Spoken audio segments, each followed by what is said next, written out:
Hey friends, I just wanted to share a little something I learned about today uh, in relation to depression. Because this is the time of year when the days get shorter. A lot of people, start to think about holidays and problems with their family, and they start to feel that depression kind of rising up. So when things are feeling dark, when things are hard to manage, um, it's important to bring some light into your world. And so I want to talk to you guys today about something called behavioral activation. Behavioral activation is part of cognitive behavioral therapy, which is the number one therapy for research therapy for helping people with depression. And and it's only part of it, but it's an important part of it. And when we use behavioral activation, it's kind of like starting a generator for the neurotransmitters in our brain. You see, when you're depressed, those neurotransmitters just start to lose their functioning. They start to slow down. There's less of an activity in our brains. And at severe depression levels, the brain just almost comes to a stop. You'll see people just lying in bed all day, feeling very lethargic.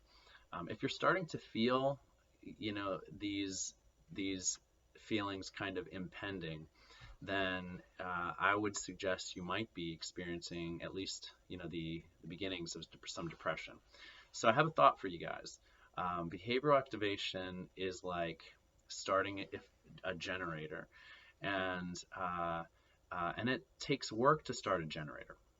When I was a kid, I lived in a third world country, Indonesia, and we did not have lights that were generated by a company. We had to have a generator that would create those lights. So someone had to go start the generator every night. And if that person didn't start the generator, then we had to, exist without light. Um, and so, but going out there to the shed and pulling the cord a couple times took work. It took some energy. You had to generate energy in order to generate more energy, and create light.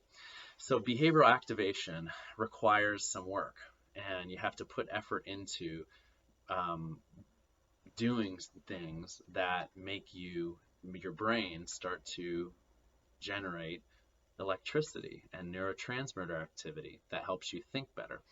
And uh, but there are times I have some depressed patients that just can't get themselves to go out there and do what they need to do. They can't. There are some pleasurable activities that they know they should be doing. There are some activities that would make them feel accomplished. They just can't make themselves do those. And so when you can't go out to the shed and you can't pull that cord to start the generator, what do you do? Well, in our house, we had candles and we had lanterns. So those didn't generate as much light, but they were very soothing.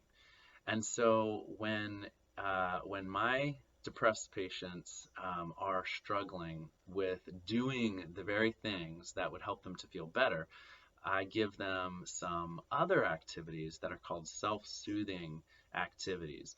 They're a lot easier to do and they feel good. And they still generate some positive feelings in their brain and their body.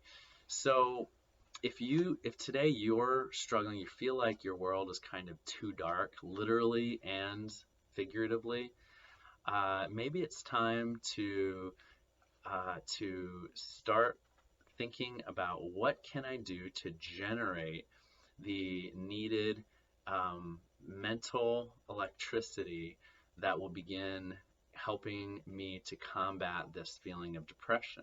And if that is hard, then you can think about some easy self-soothing activities. These could be anything that appeals to your senses, like listening to some music or reading a good book or listening to a good book. tasting a little chocolate, but all in moderation, and then celebrate. Whatever you are able to do does matter. And you have to keep doing it. When you pull the generator, you have to pull it several times in order to get that engine going.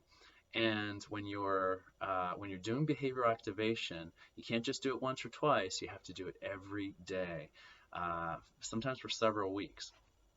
So I hope this little clip was helpful for some people out there. And if anybody needs extra help with this or would like some advice or consult, I am available at healingSongsTherapy.com.